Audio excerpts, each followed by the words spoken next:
আচ্ছা এই ব্যাপারে আপনি যে আলমস্তফা ঝামেলা করতেছে এই ব্যাপারে থানায় কোনো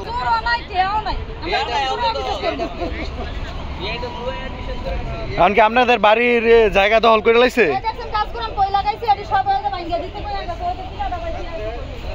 আপনি ওই জায়গা কোন পর্যন্ত?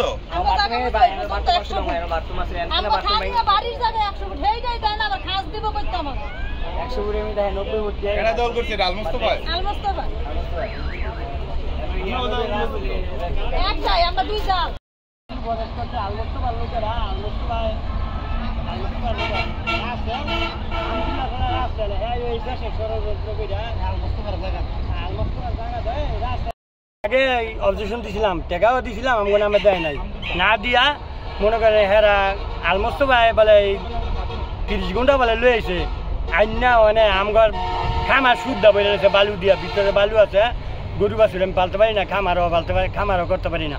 আমি গেলি রাসেলে বেরিয়েছে হামদুল্লার ফোলা রাসেলে লিতে গলিতে এই মাথা যা আছে সব রাসেলে হামদুল্লার ফোলা। আচ্ছা এখন কিভাবে হুমকি দিতেছে একটু বলেন তো?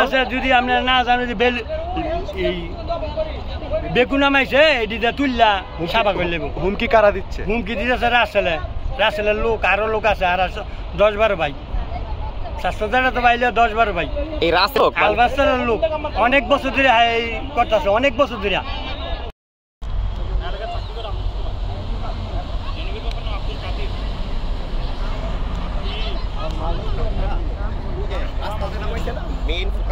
আমার নাম আব্দুল জলিল, আমার গ্রাম আশারিয়ারচর। আমি একটা সংগঠনের সাথে জড়িত, আমি বিএমপি করি। আমি সোনারগাঁ থানা বিএমপির স্বেচ্ছাসেবক বিষয়ক সম্পাদক। আমি সোনারগাঁ থানা স্বেচ্ছাসেবক দলের প্রথম যুগ্ম আহ্বায়ক। আমি পিরোজপুর ইউনিয়ন বিএমপির সাংগঠনিক সম্পাদক। বিশেষ করে আমার বাড়ি পিরোজপুর, আমি পিরোজপুর ইউনিয়নের সাংগঠনিক সম্পাদক। ওই হিসাবে আমি আজকে গ্রামবাসী আসলো যে গ্রামবাসীর সামনে দিয়ে একটা রাস্তা নিচ্ছে একজনের বাড়ির উপর দা রাস্তা নেওয়ার পরে এখন ভয়ভীতি দেখাইতেছে, এন 4-5টা ফ্যামিলি আছে, তাদেরকে উড়াই দিব, বাড়িঘর থাকতে দিব না, কোম্পানি নিয়ে নিব। আলমস্তফা সাহেব এই নদীর এই সাইডটা জায়গাটা দখল করছে বা বরফ করছে, হ্যাঁ বরফ করছে, করার পরে এই এখন একটা আবার রাস্তা নিচ্ছে একজনের বাড়ির উপরে দা। তারা আওয়ামী লীগ করতো, তাই বলে হেরা বাড়িঘর ছেড়ে চলে গেছে। এখন আমি আপনাদের কাছে অনুরোধ করছি, এর সাথে আমি জড়িত না। আলমস্তফা সাহেব এটা দখল করছে, কারণ আমাদের দুর্নাম হয় কিছুদিন আগে আমার পত্রিকায় নাম আসছে যে আমি নাকি এই জায়গা দল করছি, নদী বরট করছি। আমি এর সাথে জড়িত না।